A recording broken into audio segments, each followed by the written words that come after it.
Once again, ladies and gentlemen, boys and girls, and children of all ages, you are now tuned into the Investor Show. As always, this is your gracious host, the Prince of Investing, Prince Dykes, coming to you guys and girls live all the way from the beautiful city and state of Denver, Colorado. Don't forget to hit that like, subscribe, comment, and share button. And as always, I don't have a lot of time, and I definitely know you guys and girls don't have a lot of time, so we are going to jump straight into it. So today, we're going to have a very, very special guest. So, we always talk about the VA loans. As y'all know, right? I am a veteran myself, looking to retire here soon. By the time this airs, hopefully I am retired. Maybe I will be. But anyway, with that, throughout my military career, I moved around so many times, just like most of you guys and girls out there who are veterans. And I utilized the VA loan to purchase a home myself, like most veterans do. It's a great way to build generational wealth, get into asset by, borrowing money to purchase an asset. But with all that talk, I have a specialist in here to talk about some VA loan hacks. That's right, VA loan hacks. What can you do with your VA loan? Because I'm always ears for that. And we got a very special guest that's live in the studio with us. Without further ado, y'all give a loud round of applause to Miss Kimberly McAleenan. She is part of Realty One Group, 5-star. She's a realtor, a military relocation professional, and a certified luxury home specialist. I think I put the wrong word there, but she's going to correct me when we get on here. But anyway, y'all give a loud round of applause. Give it up to my guests. How you doing, Kim? I'm doing great. How are you? You're so close. It's certified luxury home marketing specialist. Oh, okay. Well, maybe I went wrong on that. But give me 1 second here. There we go. So the thing I wanted to speak to you about today was these VA home loan acts. I met you the other day. We was in golf class. You've been golfing since? I have, but I will say I'm definitely a better realtor than I am golfer. Oh, hey, that's a good thing. I mean, you was hitting drives. Your drives was like what, 140? Around 200. Excuse me. 200 was her drives, right? I'm not going to say what my drives are. I'm not have you guys laughing at me. But, she did very good. Met her there, and she was saying, one thing I like about it, you being a veteran, I'm always going to support veterans. Being a veteran. Number two, you start telling me about the VA loan hacks and things like that. So when I was in there practicing my chips, you're saying like, hey, there's some things you can do with your VA loan. My friend right here was from California. He was here. But what are some of these VA loan hacks? Because most of us, we just say, hey, it's down payment. I can go out, buy a house and things like that. What are some of these VA loan hacks? Yeah, so there are lots of them. One of the important things to note is that there are 24 million veterans out there right now, and less than 12% of them are using their VA loan, which is crazy. And it's literally the number one benefit that we have as veterans. So the fact that less than 12% of veterans are actually using their home loan is just heartbreaking. So I wanted to come and chat with you about all the different things that people can do to use these to, build a lifetime of equity. Because as you know, when you get out of the military, it's not necessarily a lifetime of equity. So using the VA loan to have a lifetime of empowerment and wealth is a huge thing. One of the big ones that people don't realize is that you can actually use your VA loan to buy up to a fourplex as long as you're planning on living in one of the units. So you can make your money work for you by buying a fourplex, living in one, renting out the other three. And if you do it right, you can rent out the other three for more money than your mortgage is. So you're actually living mortgage free while your renters pay your mortgage, basically. So why do you think most veterans why do you use a conventional loan? I'm assuming they're using a conventional loan over a VA loan. Why do you think most veterans are not using a VA loan? 100% lack of education. Even though there are tons of resources out there, mortgage companies make more money on conventional loans. So they, more of that is pushed out to the public because, again, such a small amount of buyers are VA, that there's just not as much education out there for people to realize that these benefits are there for them. I also think that for veterans, a lot of people think that homeownership is unattainable. It's really expensive and it's unattainable, but that's just not true. The number one benefit to using your VA home loan is that you can buy a house with no money down. And so other loans, if you put less than 20% down, you have to pay primary mortgage insurance on that difference. But on a VA loan, you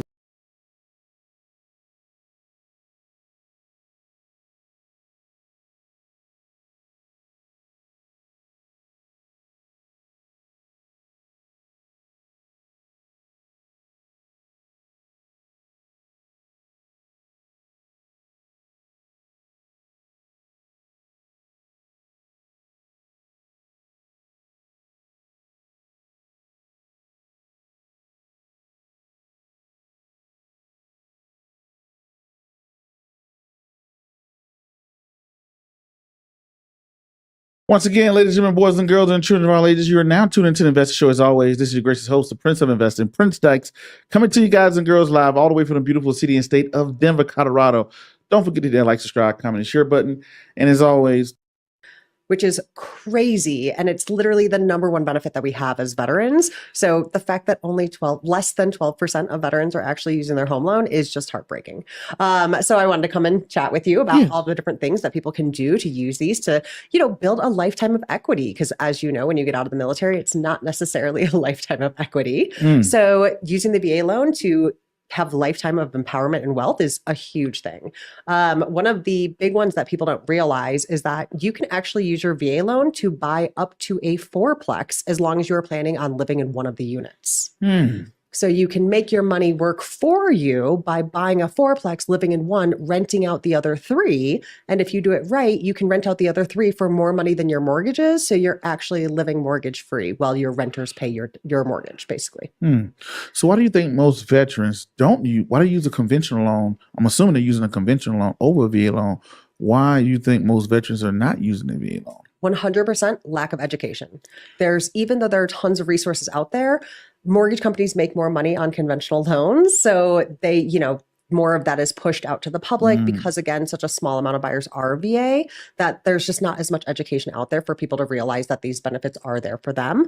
I also think that for veterans, a lot of people think that homeownership is unattainable. It's really expensive and it's unattainable, but that's just not true. The number one benefit to using your VA home loan is that you can buy a house with no money down. And so other loans, if you put less than 20% down, you have to pay primary mortgage insurance on that difference. But on a VA loan, you literally can put zero money down. You still have to bring earnest money, which is typically around 1% of the purchase price. And that's to show you have skin in the game. But if the 1% is more than your closing costs, you can actually get your earnest money back at closing. So you can actually buy a house with no money put into hold on. So wait, you said how can I get my earnest money back? Yeah. So if the seller is willing to cover concessions or cover your closing costs, then you actually get your earnest money back. Okay. Now let's say you utilize that VA loan. You bought a house, it's your primary residence, and you was telling me something about you get a 20% in equity. What does that mean? Break that one down to me. Yes. Okay. So this is one of my favorite VA loan hacks. So one of the things that we did when we bought our very first house, we bought our house, and over the course of several years, the equity went up over 20%. Once the equity went up over 20%, we refinanced the house into a conventional loan, which freed up my VA loan. So that way I could keep that property as a rental property.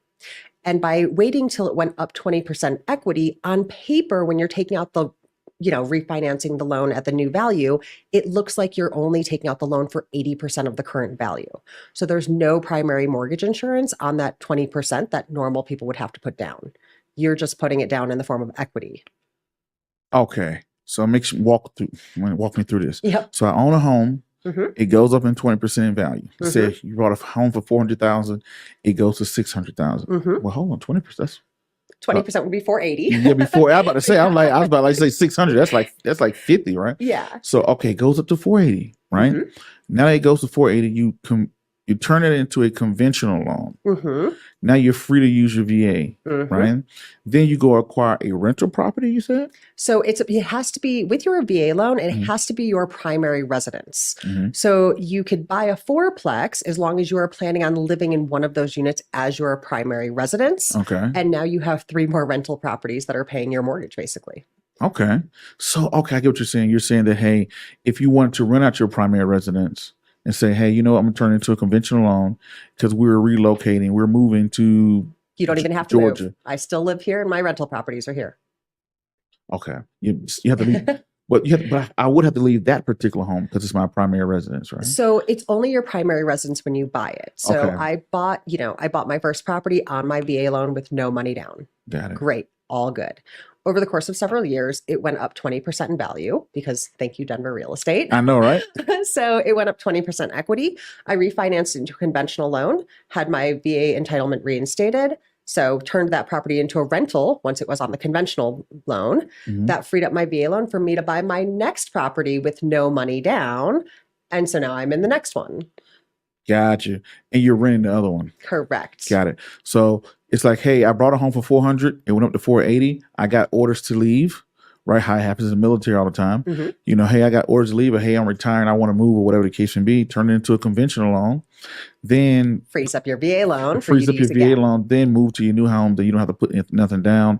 I like that. I wish I had a fake round of applause, but definitely like that. You know, pretty much how to turn it into. Now, this part about being a military relocation professional. How do you specialize in being a relocation professional? So the VA loan has a lot of idiosyncrasies. And even though there are a lot of agents out there who say that they do VA loans and work with VA clients, they don't really necessarily know the full idiosyncrasies of that. And so I actually do. And so it's really great because I can look at a property and I can, from our walkthrough, I'll know, hey, is this going to pass a VA appraisal or not?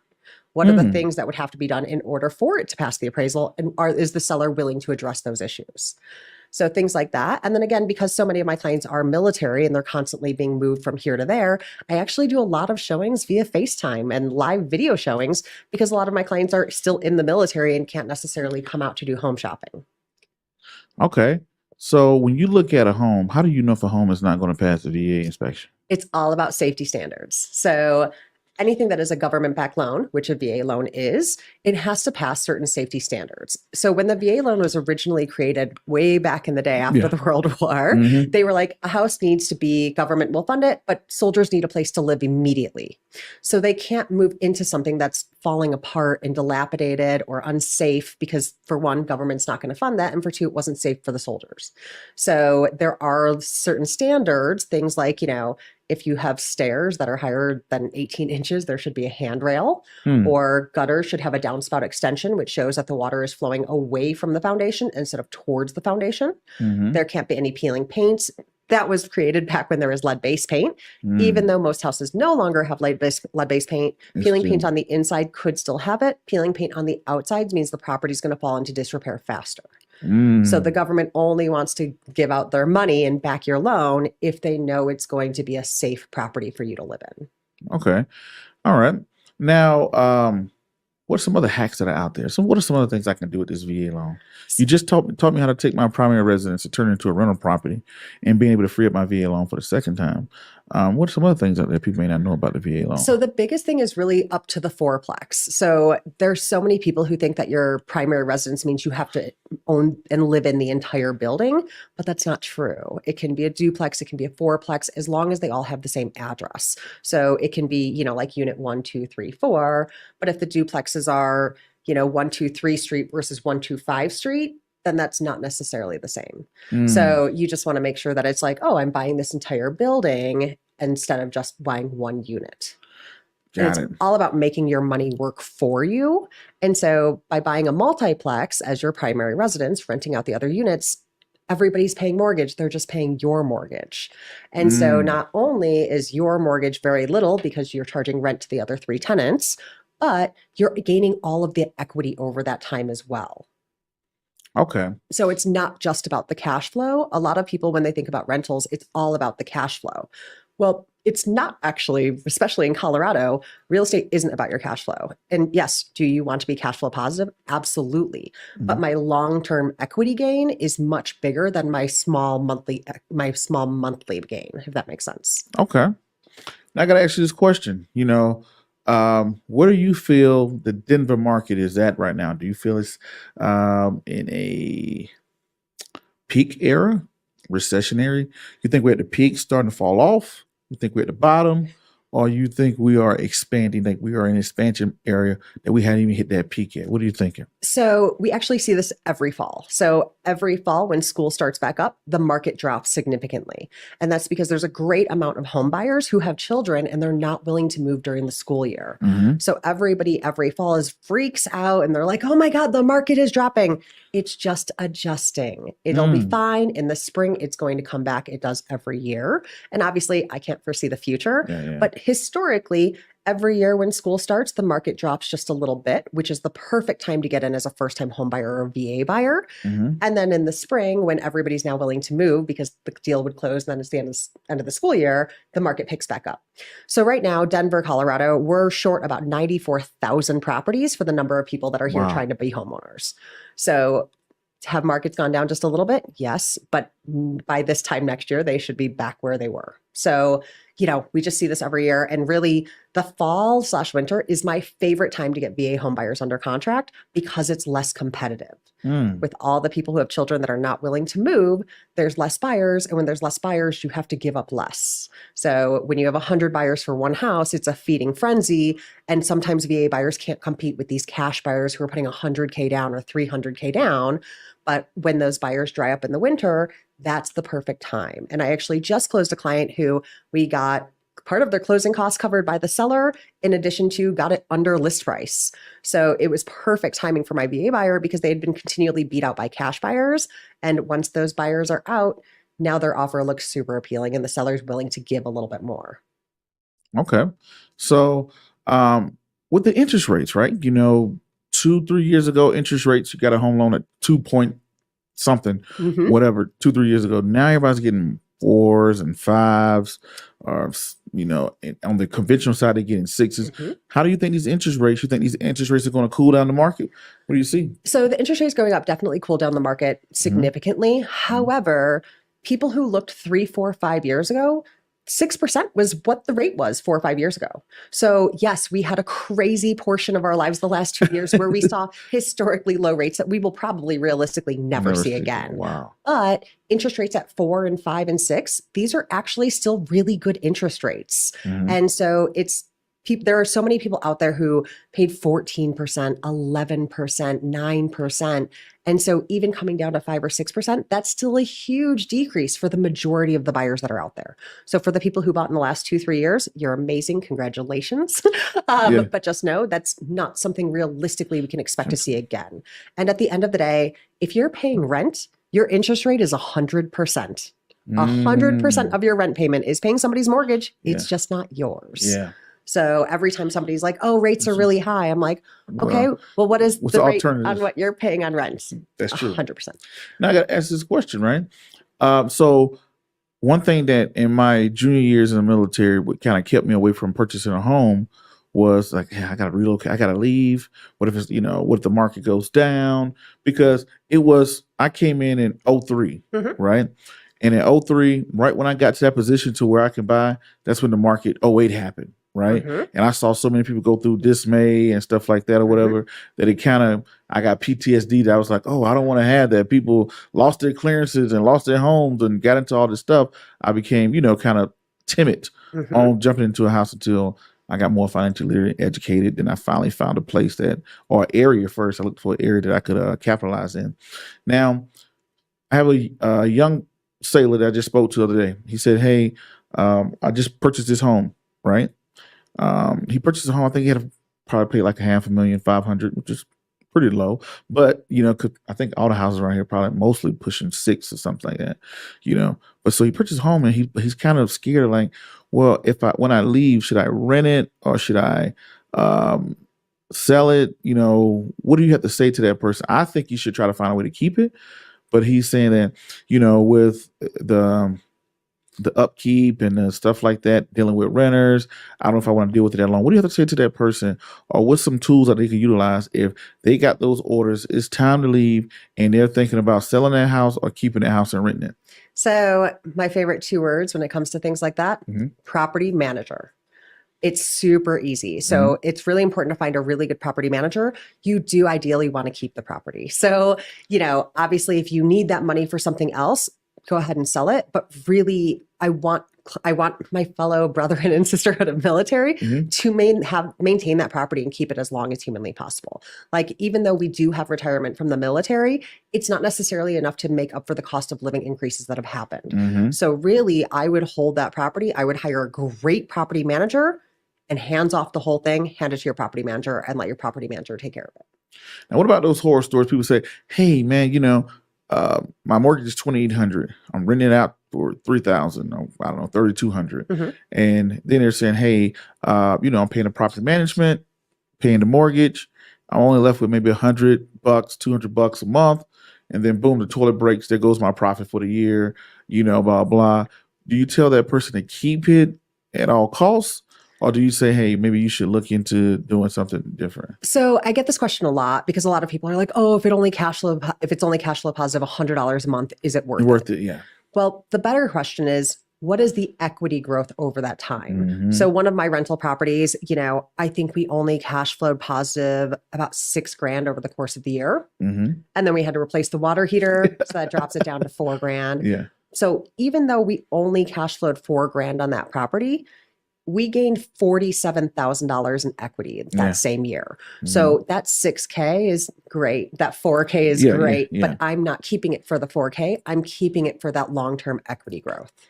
And that was one thing I was telling him. I said, hey, look, I know in the short term, it'll be very, hey, I got to worry about this. I got to worry about that. I got to worry about this. Right. But I said in the long term, I think he's at 4 years now. So if you stick around and retire, 16 years from now, this $500,000 house, it could be upwards of, if it compounds at 4 or 5%, a very conservative number. If it compounds at 4 or 5% a year, this house could be worth $1 million.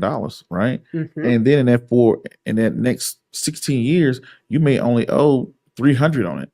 Mm-hmm. Or less. You only owe 316 years. Then, that's like 700,000 in equity that you could retire and go purchase the home of your dreams that you want. And retiring from the military without a mortgage, you're definitely in a good space. Yes. Well, and the thing that people don't realize is one of the other benefits with the VA loan house hack situation is you can buy this property, you lived in it, you then turned it into a rental. You have all this equity that's accruing over time. One of the things that we're about to do is we're actually going to do a Heloc, which is a home equity line of credit, where I'm actually going to pull money from that equity we have in that property, and I'm going to use that equity to buy another property. So the property that I will be buying with the money that I pull from the Heloc will not be on my VA loan because I have no intention of living there in any way, shape, or form. But I'm going to use that money to put about 25% down on my next investment property so I can cash flow positive on that property and gain equity from that one as well. So it's all about building out your rental portfolio for those long-term gains. And especially if the person is active duty, if you're active duty, you get BH. So BH is Bachelor Assisted Housing. And so what's great is there are a lot of people out there who they'll buy a home where their mortgage is really close to their BAH, where they're basically getting this money from the government and paying out the money, which means the government's basically paying their mortgage. So what else what are some other hacks that are out there that people, veterans out there could look forward to and things like that? So another one that I really love that one of my clients did last year is they bought a unit that this condo is great. There's 2 separate entrances. There's an entrance on the main floor. You go up the stairs. There's a second entrance. My client built a wall inside the property to divide it as 2 separate entrances. And my client lives on the main floor and Airbnbs out the second unit upstairs. And even though it's all technically part of one unit, by building that wall in the middle, now he doesn't have to see this person and they don't share a kitchen. He literally has a little mini kitchenette that he put in up there. But it's great because he Airbnbs out the upstairs. And by Airbnb out the upstairs, he doesn't have a permanent tenant, but he makes actually more money than he would by having a permanent tenant. So his Airbnb income is not only paying his mortgage, he's putting money aside to buy another investment property with that extra money from the Airbnb. So he pretty much, I thought that's pretty risky when I saw that. People were like, hey, I buy my house. And so now the Airbnb, and so you Airbnb your house out. The setting, do people come out and do setting? Like you got to reset it, like if somebody leaves, it's companies that people like just, hey, all we do is just reset your house.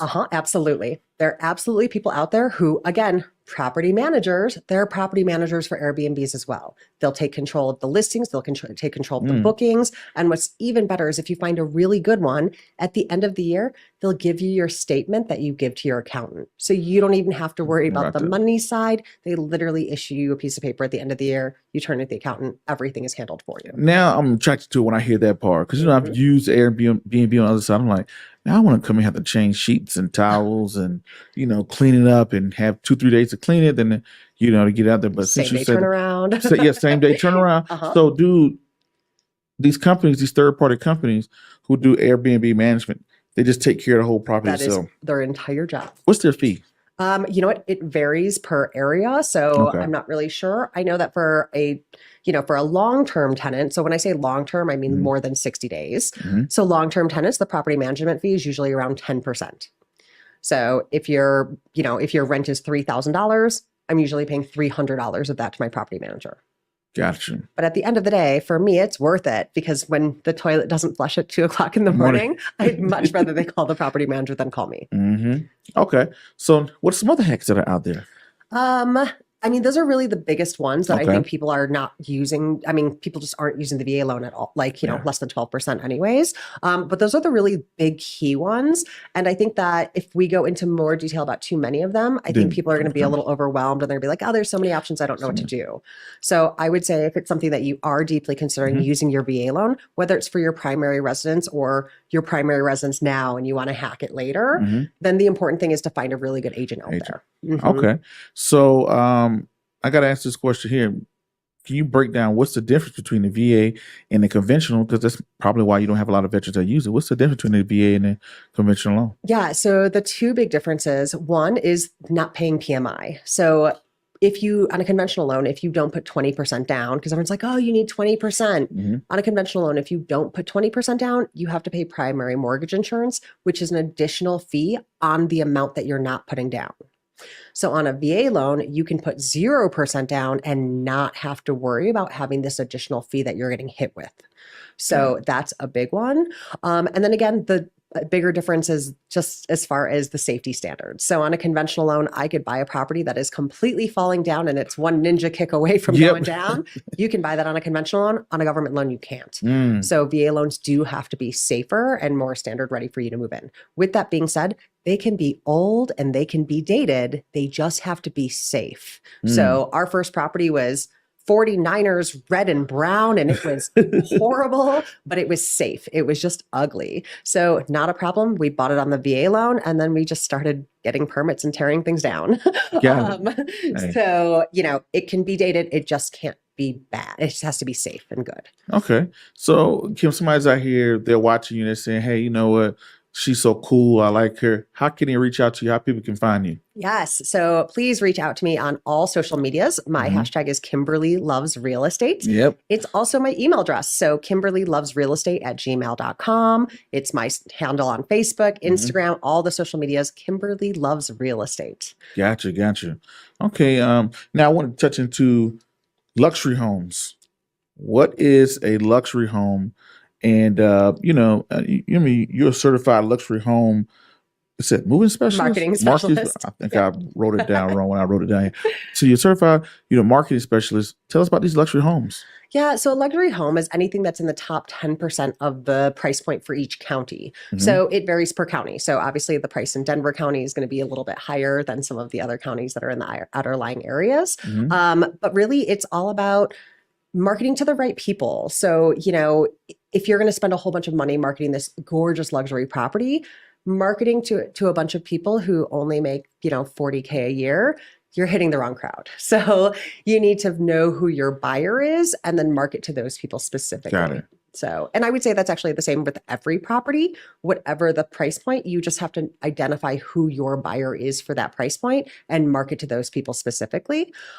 Because again, I'm probably not going to market to an NFL player for $100,000 condo. And I'm probably not going to market a $5 million house to somebody who, you know, makes 30 grand a year at a part-time job. So it's all about identifying who your sphere is and who you're trying to look at or market for that specific property. And it goes for every price point, just knowing who your buyer is and being able to market to them specifically. Okay.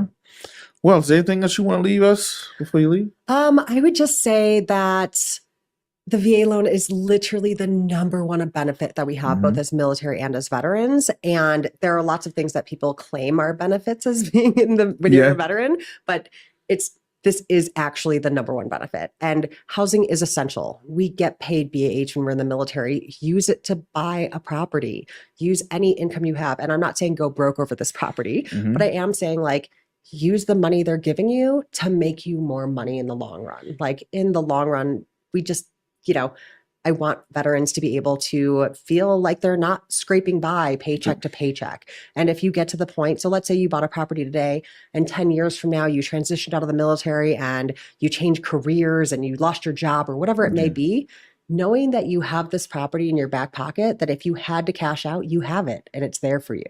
So that's really a big thing, and just holding it as long as possible. I will say the last thing I will say is when you buy a property on the VA loan, if you turn it into a conventional loan to be able to free up your VA entitlement for another one, if you only hold it for 3 years, when you go to sell it at that point, because you lived in it for 2 of the last 5, so you lived in it for at least 2, rented it for the last 3, you can sell it and not pay capital gains tax because you lived in it for 2 of the 5. So properties that I buy on my VA loan with the intention of only having it as a rental for 3 years, I'll sell that after the 3 to not pay capital gains tax. But if it's a property that I pulled the Heloc from a different property and I've got that Heloc going and that I'm using that to buy the other property, I will hold that property forever. Forever. So just know there's a time to buy, there's a time to sell. And it's important to know the difference and have a plan when you're going into it, and talk to your real estate agent about it. So let your realtor know, like, this is my 5-year plan or this is my forever plan, and knowing the difference, because it changes what type of property you're buying and what the income is on it. So just know it's not all about monthly cash flow. It's about long-term equity gain, but just be aware of, am I selling it? Am I keeping it? What am I doing? And have a game plan. Okay. Now, for people that's transitioning from the military, where they're retiring or separating, what do you got to say to them? Because since you did it, Yes. Yay, civilian life. I would say, if you can buy a property when you're in, that's amazing. Just because, again, you're making your BH work for you. If you've gotten out and you're buying a property as a veteran, one of the most important things for you to do, if at all possible, is if the military broke you in any way, shape, or form, which, let's be real, the military's very few people make it out of the military without being broken in some way, shape, or form. Yeah. File for your disability claim. And it doesn't matter if your disability claim is 0%, 10%, 50%, whatever your level is, but even a 0% disability claim acknowledges that they broke you. And by them acknowledging that they broke you, then it waives the VA funding fee when it's time for you to buy with the VA loan. So the funding fee varies from 1% to 2%, which is a lot of money. That's one thing I regret about purchasing properties while I was in. I didn't get a chance to get that VA funding fee waived. Because I think in my case, it was like 10, 12 grand. That was like, that could have been waived because if you had any disability, and just know, but you active, you don't have. So when you're active, you don't have any, so you don't have to worry about that when you're active. You just do you when you're active. But when you are out and you're a veteran, if you have anything you can claim, literally claim it. And just know there's a difference between none and 0%. 0% is an actual rating that means they acknowledge that you're not great, but that they didn't break you enough to pay you. But 0% is still a level as opposed to none. And I know that's confusing for a lot of people because they're like, isn't 0 none? 0 is an actual rating, none is no rating. Now, let me ask this question. Is there a way I could get my VA funding fee back when I retire?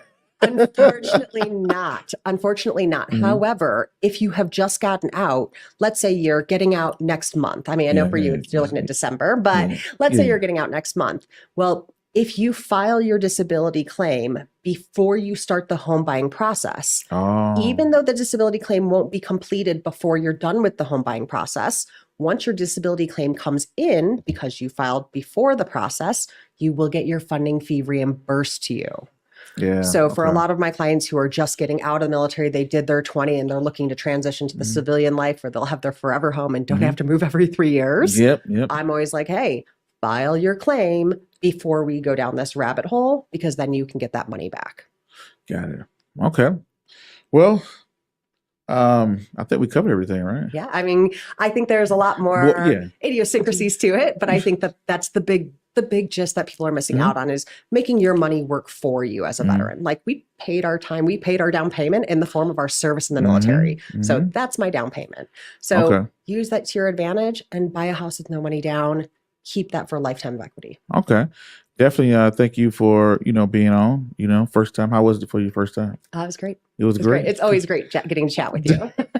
Cool. Definitely have you back on, right? You'll be willing to come back on, right? Absolutely. Okay, cool. So, ladies and gentlemen, if you haven't done so already, please make sure you go in and subscribe to, and y'all know Kim's information, right? She gave you her information. Check her out. For veterans out there, make sure you file that VA claim loan. Not loan, but file your VA claim, take care of yourself. Know that you have VA things out there. If you are a parent, I've seen this happen a lot too, Kim. If you had a father or mother or whoever that served, or grandfather, whatever, look into things that it could be eligible to for the VA. I've seen that a lot too. So definitely check that out. Yep. And I will say, if you are looking to buy in the Denver, Colorado metro, please hit me up. If you are looking to buy and you're not in the Denver, Colorado metro, I am part of a network of agents all over the world. So if you need an agent wherever you are looking, please reach out to me and I'm happy to connect you to a great agent in your area. Okay. Well, ladies and gentlemen, boys and girls, and children of all ages, y'all know what my name is. I'm Prince Dykes. This has been great having you on. Don't forget to like, subscribe, comment, and share button. And until the next video, podcast, cartoon, book, or whatever else crazy you see me doing around the globe, peace, be safe. I'm out, and thank you.